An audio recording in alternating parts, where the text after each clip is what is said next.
भाई लोग, बहुत दिन पहले मैंने एक बुक पढ़ा था। बुक का नाम है कॉपीकैट मार्केटिंग। अगर टाइम मिले तो पढ़ लेना। वहाँ पे एक अच्छा बात बोला गया था कि भाई आपको अगर सक्सेसफुल होना है तो आपको क्या करना पड़ेगा। कुछ नहीं करना पड़ेगा मेरे भाई।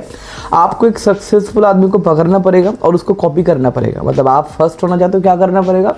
फर्स्ट बॉय को कॉपी करना पड़ेगा। फर्स्ट बॉय जो करता है तो आप करना शुरू कर दो, आप भी फर्स्ट बॉय बन जाओगे।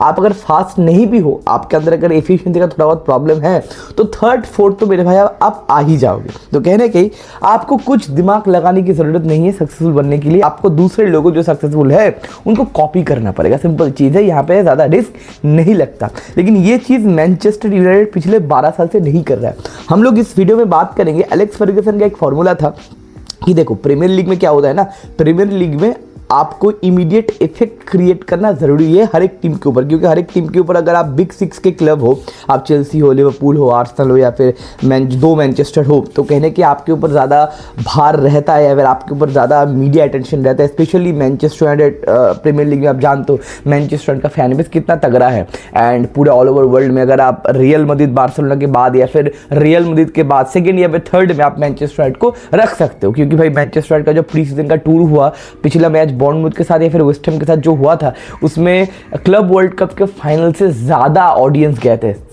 सोच के देखो, क्लब वर्ल्ड कप के फाइनल का जो मैच हुआ था वो सेम स्टेडियम में हुआ था और सेम स्टेडियम में मैनचेस्टर यूनाइटेड का प्री सीजन का मैच हो रहा है, उसमें ज़्यादा ऑडियंस है। समझ में आ रहा है? पीएसजी, चेल्सी और मैनचेस्टर यूनाइटेड। तो कहने की प्रेशर, मैं किसी भी क्लब को डिसरेस्पेक्ट नहीं कर रहा हूँ, मैं बोल रहा हूँ कि फैन फॉलोइंग वर्ल्ड वाइड बहुत पावरफुल है। तो कहने की प्रेशर भी बहुत पावरफुल है। आप अगर रिजल्ट नहीं निकाल पाओगे तो कहने के आपके अंदर वो प्रेशर आएगा। एंड कहने के इसलिए बहुत सारे प्लेयर्स यहाँ पे आके फ्लॉप हो जाते हैं। तो मैं बहुत बार बोलता हूँ, अगर आप बड़े क्लब से खेलना चाहते हो, like Liverpool, United, Barcelona, real Madrid, तो सिर्फ फुटबॉल सीखने से या फिर अगर आप बेहतरीन फुटबॉलर हो तो ये इनफ नहीं है मेरे भाई। आपको प्रेशर, आपको जो चुतिया पे होंगे भाई सोशल मीडिया में, वो भी आपको हैंडल करने पड़ेंगे। नहीं तो सिर्फ फुटबॉल अगर आप खेलना चाहते हो या फिर फुटबॉलर हो सिर्फ, और कुछ नहीं अगर आपको पता है, तो भैया आप नॉर्मल क्लब ज्वाइन करो, ये बड़े क्लब ज्वाइन मत करो। क्योंकि यहाँ पे भैया प्रेशर, यहाँ पे भैया नेगेटिविटी सुपर होगा। आपके इंस्टाग्राम में भर भर के डीएम्स आएंगे, आपके पिक्चर में भर भर के कमेंट्स आएंगे, बहुत सारे इंटरव्यूज आपको देना पड़ेगा। प्रेशर भैया अलग लेवल पे रहता है। तो कहने की ये चीज भैया एलेक्स फर्ग्यूसन जानते थे। हम लोग बात करेंगे फर्गी फॉर्मूला के ऊपर। एलेक्स फर्ग्यूसन एक सिंपल फॉर्मूला यूज करते थे प्रीमियर लीग जीतने के लिए या फिर डोमिनेशन दिखाने के लिए। अब जानते हो तो एलेक्स फर्ग्यूसन ने अपने टेनर में भैया 13 प्रीमियर लीग जीता है। एंड एलेक्स फर्ग्यूसन मोटा मोटी करके 4 साल के बाद एफए कप जीता था।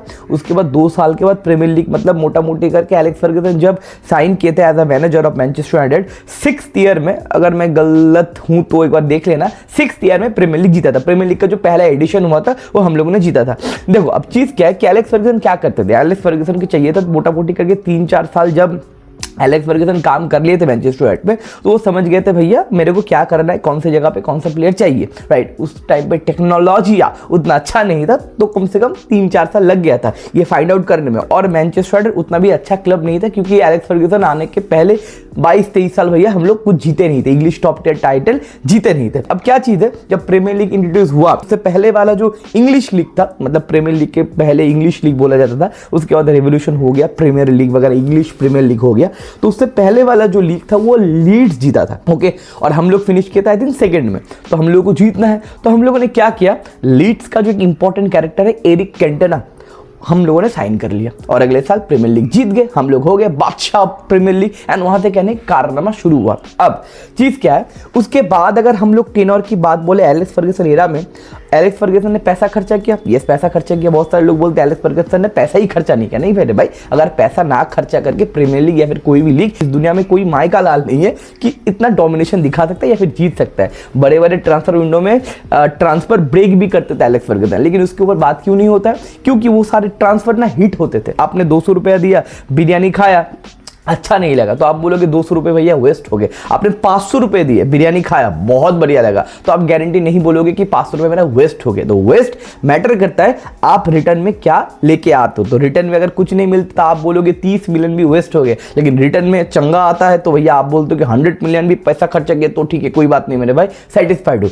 तो हम लोगों ने पहली बार जो बड़ा ट्रांसफर हम लोगों ने किया, एरिक कैंटोना को लेके हम लोगों ने 1992 में लीड्स यूनाइटेड से। उसके बाद हम लोग को चाहिए था सेंटर फॉरवर्ड, हम लोगों ने लेके एंडी कोल को न्यू कैसल यूनाइटेड से, उसके बाद हम लोगों ने लेके आया टेडी शेरिंगटन को, हम लोगों ने लेके आया टॉटनहम से, उसके बाद हम लोगों ने रियो फर्डिनेंड को लेके आया लीड्स यूनाइटेड से, उसके बाद हम लोगों ने यॉर्क को लेके आया एस्टन विला से, लुइस शॉ को लेके आया फुलहम से, रूनी को लेके हम लोगों ने एवर्टन से, वो फेमस हुआ था, वो बच्चा साइन रूनी बोल के एक बोर्ड फेमस हुआ था और वो लेके आया था। उसके बाद हम लोगों ने रूनी को साइन किया था एवर्टन से, उसके बाद हम लोगों ने बर्बाताओ को साइन किया भाई टॉटनहम से, उसके बाद एक खत्म हुआ वैंडर सर को हम लोगों ने साइन किया था। वैंडर सर भैया एक्स खेल चुका था, यूवेंटस खेल चुका था, 34 एजेड हो गया था, बूढ़ा हो गया था, लूला हो गया था, उसको हम लोगों ने फुलहम से साइन किया और हम लोगों ने चैंपियंस लीग खिताब जीता था वैंडर सर के साथ। उसके बाद एशली यंग आए एस्टन विला से एंड उसके बाद लास्ट फेज जब प्रीमियर लीग एलेक्स फर्गसन ने जीता था आर्सेनल के रॉबिन वैन पर्सी, आर्सेनल के कैप्टन रॉबिन वैन पर्सी को हम लोगों ने साइन किया था।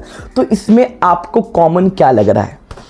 पॉइंट इज दैट ये सारे प्रीमियर लीग के साइनिंग्स है राइट। और ये जो साइनिंग्स है ना, इसमें से कोई फ्लॉप नहीं है, फ्लॉप तो नहीं है। Maximum people 80-90% people are Manchester United legend. तो हम लोग क्या बाहर से साइन नहीं करते थे? करते थे। रोनाल्डो आया था, नैनी वगैरह आया था, चिचारितो वगैरह आया था, विडिच वगैरह आया था, ठीक है कोई बात नहीं। लेकिन चीज़ क्या है, हम लोग फोकस करते थे प्रीमियर लीग के ऊपर, क्योंकि प्रीमियर लीग से अगर आपको साइनिंग लेके आना है या फिर लेके आते हो तो आपको क्या देखने को मिलेगा? आपको इमीडिएट इफेक्ट देखने को मिलेगा, क्योंकि वो बंदा उस एरिया में ही खेलता है, वो बंदा उस लीग का खासियत, ब्रिटिश वेदर, ब्रिटिश कल्चर वगैरह वगैरह, ये सारा चीज जिलफ होने में ज्यादा टाइम नहीं लेता और कहने की immediate, the important term immediate effect देता है। 6 महीना, 1 साल, 1.5 साल टाइम उसको नहीं चाहिए। 2-3 दिन के अंदर, 2-3 मैच के अंदर वो अपना रूप, वो अपना जलवा दिखाना शुरू करता है। इसलिए हम लोगों ने इमीडिएट इफेक्ट देखा एंड एलेक्स फर्गसन भैया बथेरे से भैया ट्रॉफी जीते। उसके बाद 2013-14 सीजन के बाद एलेक्स फर्गसन का एरा खत्म हुआ, डेविड मोइस वगैरह आया। उसके बाद क्या हम लोगों ने प्रीमियर लीग का साइनिंग नहीं किया? एकदम किया। अब बोलोगे भैया 12-13 साल जो हो रहे मैनचेस्टर यूनाइटेड का, तो वो तो भैया फुद्दू टेनोर है, फुद्दू एक्सपीरियंस है, सारे प्लेयर्स तो भैया फ्लॉप ही थे। देखो भाई, हम लोग यहाँ पे डिस्कशन करेंगे वो सारे साइनिंग जो हम लोगों ने प्रीमियर लीग से उठाया है। और प्रीमियर लीग से जब हम लोगों ने साइनिंग उठाया ना मेरे भाई, एजेड साइनिंग उठाया, मतलब एज के लिए थोड़ा प्रॉब्लम हुआ या फिर इंजरी रिपोर्ट के लिए प्रॉब्लम हुआ, आप 1 से 2 प्लेयर को छोड़ के एलेक्स फर्गसन के बाद भी कोई भी प्रीमियर लीग का साइनिंग मेरे भाई हम लोगों का बहुत बड़ा फ्लॉप नहीं हुआ। 1-2 एक्सेप्शन वहां पे है। हम लोगों ने क्या क्या उठाया? हम लोगों ने जुआन माता उठाया चेल्सी से, हिट साइनिंग बढ़िया था। हम लोगों ने लुकाकू उठाया एवर्टन से। बहुत सारे लोग बोले लुकाकू तो भैया फ्लॉप है। अबे लुकाकू फ्लॉप नहीं है मेरे भाई, 35 से ज्यादा गोल मारा है लुकाकू ने 2 साल में। 2 साल में 35 गोल भैया बहुत होते हैं। हमारे सेंटर फॉरवर्ड कोई मारता है? और 35 गोल मारने के बाद 2 साल बाद जब हम लोगों ने उसको इंटर मिलान में बेचा, पैसा मिला कितना, 55-60 के अराउंड पैसा मिला था मेरे भाई। लुकाकू हमारे लिए हिट साइनिंग था। जब आया गोल भी मारा, एक्स्ट्राऑर्डिनरी नहीं, जब गया अच्छा खासा मोटा पैसा दे के गया मेरे भाई, तो रोमेलो लुकाकू। उसके बाद हम लोगों ने एलेक्सिस सैंचेज को खरीदा, ये गड़बड़ था, इसका थोड़ा प्रॉब्लमेटिक था, ये बंदा फ्लॉप हो गया। हम लोगों ने आर्सेनल से खरीदा था। उसके बाद हम लोगों ने मेसन माउंट को खरीदा, इंजरी रिपोर्ट है मेसन माउंट का लेकिन अभी भी चल रहा है। उसके बाद हम लोगों ने जॉनी इवांस को खरीदा पिछला 2 सीजन पहले लिएस्टर के साथ। भाई जॉनी इवांस भी हिट था, जॉनी इवांस भी पिछले 2 साल में अच्छा काम किया भैया। पिछले साल में याद है विला पार्क में हम लोग गए थे, विला भैया खतरनाक फॉर्म में था, सिटी को पेल रहा था, लिवरपूल को पेल रहा था। बहुत सारे लोग बोले 4-5 गोल तो खाओगे, वो मैच 0-0 पे फिनिश हुआ था और मैनचेस्टर यूनाइटेड के पास मौका था गोल देने का और उस मैच में खोल के देख लेना, मैन ऑफ द मैच हुआ था सर जॉनी इवांस। तो जॉनी इवांस भी इस सीजन में या फिर 2 साल में भैया उतना भी खराब नहीं खेला। क्यों?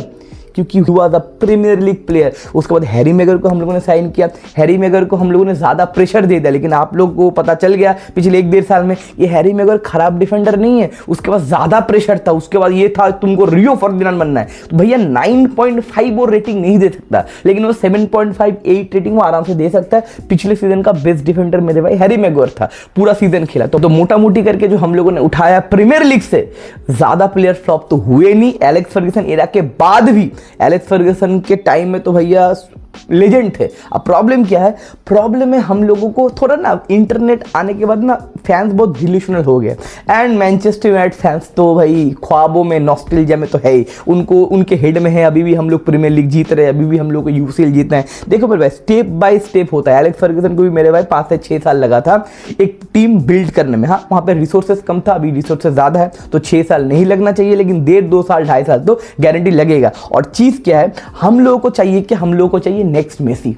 हम लोगों को चाहिए नेक्स्ट रोनाल्डो, मेरे को नहीं चाहिए। मेरे को चाहिए नेक्स्ट एंडी कोल कौन है, मेरे को चाहिए नेक्स्ट ओले गुनर सोल्शायर कौन है, मेरे को चाहिए कार्लोस तेवेस नेक्स्ट कौन है, मेरे को चाहिए रियो फर्डिनांड कौन है। मेरे को नहीं चाहिए कि 4-5 बैलन डॉर जीतने का पोटेंशियल है मेरे भाई, क्या खतरनाक है भाई। हम लोग 15 पोजीशन फिनिश किए, थोड़ा सा जमीन पे पैर रखो, आसमान में मत उड़ो ऐसे। हम लोग 15 पोजीशन फिनिश किया। मैनचेस्टर यूनाइटेड का टारगेट क्या होगा, हमारा टारगेट क्या है, हमारा टारगेट है प्रीमियर लीग जीतना। घंटा हम लोगों का इस सीजन का टारगेट है अच्छा फुटबॉल खेलना और यूरोप कंफर्म करना। यूसीएल भी हो सकता है, छोड़ो यूरोप भी होगा चलेगा, यूरोप कंफर्म करो और अच्छा फुटबॉल दिखाओ। अगले सीजन हमारा क्या टारगेट होगा, टारगेट टॉप 4 हिट करो। अगला सीजन क्या टारगेट होगा, टॉप 4 फिर से हिट करो। तो उसके बाद अब आए प्रीमियर लीग जीतने, प्रीमियर लीग जीतेंगे। तो प्रोसेस होता है मेरे भाई, ऐसा नहीं कि 11th से डायरेक्ट आप नौकरी करने चले गए ना, 11th 12th कॉलेज। तो हम लोग थोड़ा डिल्यूशनल है, हम लोग को थोड़ा स्टेप के ऊपर फोकस करना पड़ेगा। हम लोग को नेक्स्ट मेसी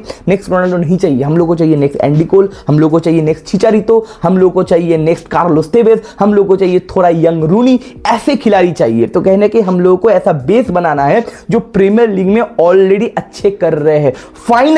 फाइनली 10-12 साल बाद दिमाग खुला है। मैंने पहले बोला था जब ये न्यू बोर्ड आया था कि बोर्ड आ रहा है, फुटबॉल डिस्कशन अच्छा होगा एंड कहने के फुटबॉल डिसीजन भी अच्छा होगा। तो फाइनली हम लोगों ने 2 साइनिंग किया भैया, और वो प्रीमियर लीग प्रूवन खिलाड़ी है मैथ्यूस कुना एंड ब्रायन एम्बुमो। बहुत सारे लोग ट्रोल कर रहे भाई मैथ्यूस कुना तक कौन है, ब्रायन एम्बुमो कौन है, वो तो नेक्स्ट बिग स्टार नहीं है। हमको चाहिए ही नहीं, हमको चाहिए ही नहीं बिग स्टार मेरे भाई। हमको ऐसा बंदा चाहिए जो बोलता है कि भाई ये खेल मैं खेल चुका हूं, यहां पे मैं खेलता हूं, मैं खेल पाऊंगा, मैं 15 गोल या फिर 25 गोल कंट्रीब्यूशन मैं दे दूंगा। एम्बुमो अगर 25 गोल कंट्रीब्यूशन दे दे मैं नाचूंगा। मैथ्यूस कुना अगर 20 से 25 गोल कंट्रीब्यूशन दे दे, 10-12 गोल 8-10 असिस्ट, बढ़िया है मेरे भाई। हमको चाहिए इमीडिएट इफेक्ट करने वाले इफेक्टिव खिलाड़ी, नॉट नेक्स्ट मेसी नेक्स्ट वंडरकिड। अब प्रॉब्लम क्या है, पिछले हम लोगों ने 10-12 साल में बतेरे पैसा खर्चा किया भाई बाहर के खिलाड़ी के ऊपर। रासमस हॉयलैंड बताओ, एंटनी बताओ, पोग्बा के ऊपर हम लोग रिस्क लिए, वो भी चल जाता,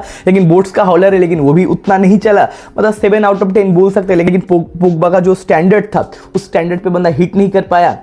अगर आप बाहर के क्लब की बात बोलो, आर्टेटा लेके आया था पेपे को, निकोलस पेपे फ्लॉप हो गया। एंजो फर्नांडिस अभी खेल रहा है, 130 मिलियन का भी जस्टिफाइड नहीं है। डार्विन न्यूनेस भैया फ्लॉप हो चुका है, इस सीजन डार्विन न्यूनेस को भगा दिया जाएगा लिवरपूल से। तो मेरे भाई वो देखो, लिवरपूल कहने के कर सकता है, सिटी कहने के कर सकता है, क्योंकि वो लोग बहुत पैसा भी खर्चा करते हैं, बोर्ड्स भी अच्छे प्लेयर्स भी लेके आते हैं और अच्छी जगह पे पैसा खर्चा करता है। पैसा तो मैनचेस्टर यूनाइटेड भी खर्चा करता है, लेकिन उनके बाद अच्छा प्रोजेक्ट है तो वो 1-2 घपलेबाजी कर सकते हैं। लेकिन चीज क्या है, हम लोग अभी 1-2 घपलेबाजी नहीं कर सकते क्योंकि we finish 15th right now in this last season. तो कहने कि इस सीजन में अगर स्टेबिलिटी आपको देना है, आपको गारंटी वाले खिलाड़ी चाहिए, ये वंडर किड प्रोजेक्ट वाले मेरे को खिलाड़ी नहीं चाहिए। हम लोगों ने बहुत बढ़िया किया मेरे भाई, पिछला सीजन हम लोगों ने गोल नहीं मार पाए, गोल कंट्रीब्यूशन के नाम के फुद्दू था। तो भैया 2 mature and Premier League proven हम लोगों ने गोल स्कोरिंग वाले प्लेयर्स हम लोग लेके आए जो एसिस्ट देगा या फिर गोल्स देगा। अब यहाँ पे और भी 3 साइनिंग हम लोगों को चाहिए, बात करेंगे मिडफील्ड के ऊपर, बातचीत करेंगे, एक और भी वीडियो लेके आऊंगा अगले हफ्ते। लेकिन हम लोग को 3 साइनिंग और चाहिए, उसके बाद टीम हम लोग का सेटल हो जाएगा। एक स्ट्राइकर, एक गोलकीपर और एक मिडफील्डर, क्योंकि आप जानते हो मिडफील्ड का प्रॉब्लम है। इसके ऊपर मैं एक और वीडियो लेके आऊंगा अगले हफ्ते। अब स्ट्राइकर के ऊपर बातचीत चल रहा है, बेंजामिन सेस्को या फिर ओले वाटकिंस का। मेरे को चाहिए था विक्टर ओसिमेन, लेकिन विक्टर ओसिमेन नहीं आ पाया। अभी वाटकिंस या फिर शेस्को, मैं चाहता हूं कि वाटकिंस आए, क्योंकि शेस्को आएगा, देखो शेस्को अगर आता है तो मैं बोलूंगा okay Sesko not a bad player. मैंने देखा है कुछ मैचेस, लेकिन इंटरनेट पे जो शेस्को चल रहा है ना, शेस्को का साले 10 मैचेस नहीं देखे इंटरनेट का जो पेजेस है। मतलब इंटरनेट का जो एल्गोरिथम है ना, मतलब पता नहीं कैसे चलता है। वीडियो का शॉर्ट्स कुछ उठा लिए, देखो क्या हेडर मार रहा है, देखो क्या पंच मार रहा है, देखो क्या किक मार रहा है, बढ़िया प्लेयर है। अबे ऐसे करके ना तो एंटनी का मैं जो एक वीडियो बना के ना उसको मेसी से भी बेटर दिखा सकता हूं। और रैशफोर्ड का जो गोल कंट्रीब्यूशन है ना, या फिर रैशफोर्ड का जो स्टैंडर्ड ऑफ गोल है ना, जैसे गोल रैशफोर्ड देता है, उसको मैं रोनाल्डो नजारियो पेले से भी ऊपर दिखा सकता हूं।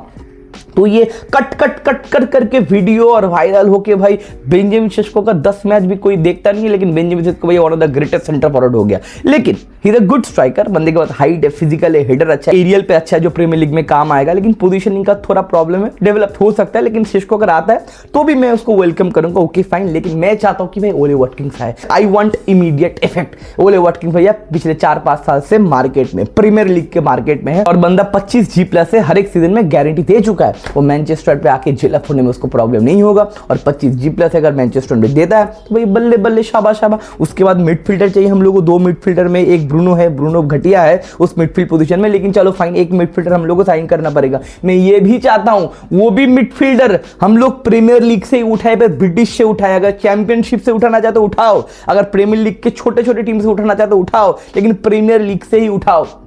नेक्स्ट जावी नहीं चाहिए, नेक्स्ट इनिएस्टा हमको नहीं चाहिए। और अगर गोलकीपर अगर बाहर से लेके आना चाहते हो ओके फाइन, क्योंकि गोलकीपर आप जानते हो गोलकीपर का उस लेवल का कंट्रीब्यूशन नहीं रहता, लेकिन अगर गोलकीपर प्रीमियर लीग का हो तो मुझे और भी अच्छा लगेगा। तो मैं चाहता हूं भैया ये जो फर्गी फॉर्मूला है, जो सिंपल फॉर्मूला फर्ग्यूसन यूज करता था, ये सिंपल फॉर्मूला फिर से हम लोग यूज करने लगे बहुत सालों बाद, बहुत सारे पैसों का मां बयान सत्यानाश करके, लेकिन फाइनली देर से है लेकिन दुरुस्त है। और मैं चाहता हूं कि इस प्रीमियर लीग के साइनिंग के ऊपर ज्यादा फोकस रहे rather than next big talent. Big talent भैया बड़े क्लब के लिए अभी हम लोग स्टेबल होना ढूंढ रहे हैं। देखो कहीं ना कहीं आप बोलोगे कि मैनचेस्टर यूनाइटेड का हम लोग क्या डिसरेस्पेक्ट करें, मैनचेस्टर यूनाइटेड का अगर बार या फिर एक्सपेक्टेशन हम लोग कम कर दें, नहीं मेरे भाई, लेकिन आपको समय को समझना पड़ेगा। समय, टाइम इज एवरीथिंग। टाइम अभी चल रहा है, हम लोग को प्रीमियर लीग नहीं जीतना है, हम लोग को UCL नहीं जीतना है, हम लोग को स्टेबल होना है, हम लोग को अच्छा फुटबॉल देखना है, हम लोग को टॉप 6 टॉप 5 हिट करना है, एक अच्छा सीजन खत्म करना है। इसके लिए हम लोगों को इस स्टैंडर्ड के खिलाड़ी चाहिए जो यहां पे आके इमीडिएट इफेक्ट दे, जिनके अंदर वो कैरेक्टर हो, जो न्यू ना हो, जो ऑलरेडी पुराने हो, कि भैया वो आके मैनचेस्टर यूनाइटेड बोले ये जो प्रेशर का गेम बोल रहे हो ना, ये जो काम बोल रहे हो ना, ये जो चुतियापा बोल रहे हो ना, ये जो लीग बोल रहे हो ना, ये गेम, ये खेल मैं पहले खेल चुका हूं, अब तुम्हारे साथ खेलेंगे। ऐसा खिलाड़ी चाहिए। आई वांट मैच्योर खिलाड़ी जो पहले से प्रीमियर लीग खेलते हैं। That is my all thing. उसके बाद हम लोग मिडफील्डर के ऊपर भी बात करेंगे, कैसे हम लोग मिडफील्डर का सॉल्यूशन कर सकते हैं, कौन सारे मिडफील्डर मार्केट में Premier League and Premier League के बाहर, 1-2 प्लेयर के ऊपर डिस्कशन वगैरह करूंगा, लेकिन वो अगले वीडियो में करूंगा। तो मिलते हैं अगले वीडियो में। टेक केयर, बाय बाय, खुश रहिए, क्योंकि अगर आपका दिन खराब जा रहा है तो भैया अगला दिन और भी खराब जा सकता है।